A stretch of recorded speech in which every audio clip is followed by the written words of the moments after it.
Hey guys, welcome back. So I got the car back on the dyno and things really didn't go according to plan. And let me just show you the aftermath first and then we'll explain. So here's the car in a bunch of pieces. And that's where she currently sits. Whole turbo kit's off, both cylinder heads are off. So I put the car back on the dyno. It's making great power. I got to the same boost level I was at before, around 22, 24 pounds. It was in that 1350-ish range. But on one of the pulls, I noticed that the flame that the car usually puts out after a pull was green. It's not normally green, it's normally blue, orange, like a normal flame would be.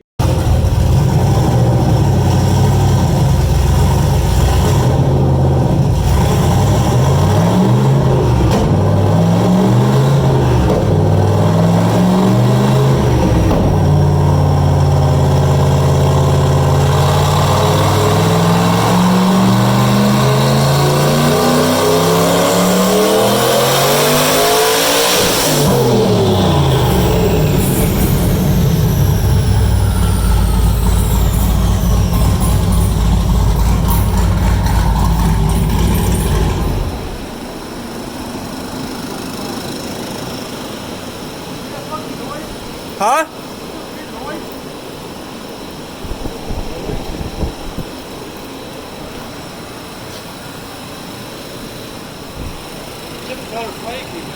Turns out the green flame was bronze burning as it was hitting the turbine wheel.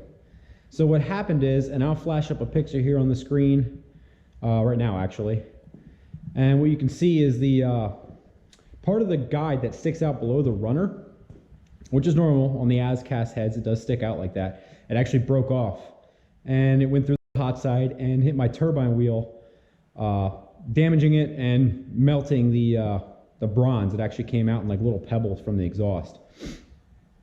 So that sucks. I'm gonna have to contact both Brodix, and I already contacted BTR who sold me the heads, but they just assembled them. It's no fault of theirs, but it kind of sucks. I have less than 1,000 miles on them and things are falling apart. Nothing's getting super hot there.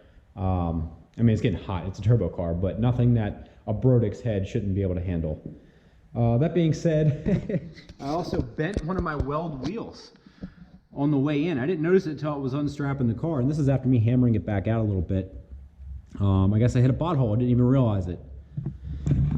So as you can see, I had a wonderful weekend. It's Monday now. Obviously, I already got the heads off. It was less than 24 hours went by, and I ripped the thing completely apart because I don't have time for things to be broken. I know stuff happens when you're making this crazy power, and I honestly don't even get that upset about it anymore. But I do want to enjoy the car. I have a lot of plans for it. So I'll show you the turbo now here real quick. I'm sorry if the audio is bad. This GoPro is going to be retired as far as my actual filming camera. I'm going to move on to something else, and this will just be for on-car footage. But here's the turbine wheel. You can see the bronze actually on the wheel, and it damaged the wheel a good bit. Here's what was coming out of my exhaust. I don't know if you can see this on the wood here, but that's the bronze balled up into a pebble. So I contacted On3 Performance actually a little while ago because the turbo was smoking a little bit, and that issue seemed to have resolved itself. So I just kind of let that go, but I contacted them about possibly repairing it. I wasn't sure if these turbos were repairable since they're, you know, a cheaper branded turbo. This turbo is $1,250 right from On3. The Garrett alternative from some of these other companies is $4,000+. So it was cheap. Wasn't sure if they were going to repair it, but I have to give a huge shout out to On3. So On3 emailed me back, pretty much no questions asked, and let me make sure this thing's still recording. I don't know what's going on here. All right, GoPro's being weird again. But pretty much no questions asked. Said, ship the turbo out for me. As soon as they see that the turbo is moving via FedEx, they're going to ship me a replacement. That's pretty stand-up of them, and I have to give them a big shout-out and thanks for that. They don't sponsor me or anything. They're just doing me a huge favor. So replacement turbo is going to be on its way. I'm still waiting to hear back on the cylinder heads. When I find out about them, we'll go from there. If I have to pay to get them ported and repaired, so be it. I'll get it done. and we'll get back to on the dyno again. I am getting tired of putting this car on the dyno. While it is fun, I just want to drive it on the street. One thing I wanted to talk about, I did put up a post online just asking people's opinions on if I should keep this car a manual trans. I'll be honest, it's a blast with the manual. But the plan was to put a 4L80E transmission in here. No other auto. I'm not going to do a Power Glide. I'm not going to do a Turbo 400. This is a 90% street car for me, even though it's pretty crazy. I track it occasionally, but I drive it back and forth to work. Work is 35 miles one way for me. So realistically, it's probably going to get the auto because I've had a properly built stalled auto in a turbo GTO before, and it makes something that's already insane even more insane. A lot of people really hate on automatics, but I don't think those people have been in a properly built automatic car. That being said, if you guys didn't see that post on Instagram and Facebook, post your comments down below and let me know what you think. Should I keep the car a stick shift car?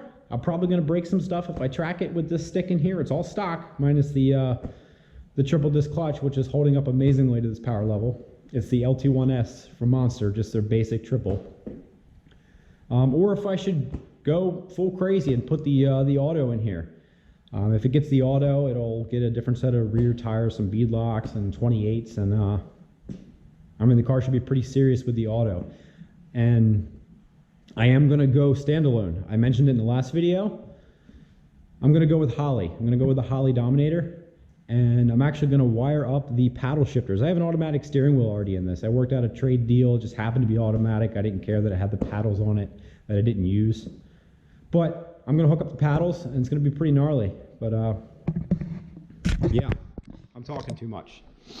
So there's pieces everywhere. My garage is a mess again right after I cleaned it up. And we're waiting on parts.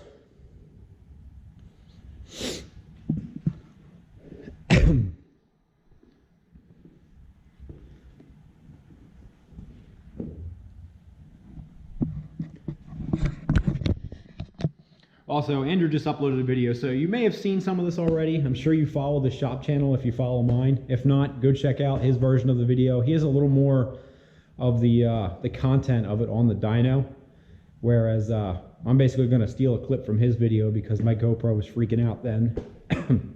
And I'm sorry, my voice is a little weird and I'm coughing. Coming down with some weird sickness, but whatever. Anyway, time to cut this video off. Hope everyone enjoys the update, whether it's good or bad. And make sure you hit the like button, subscribe if you haven't already, and I appreciate all the comments. Later.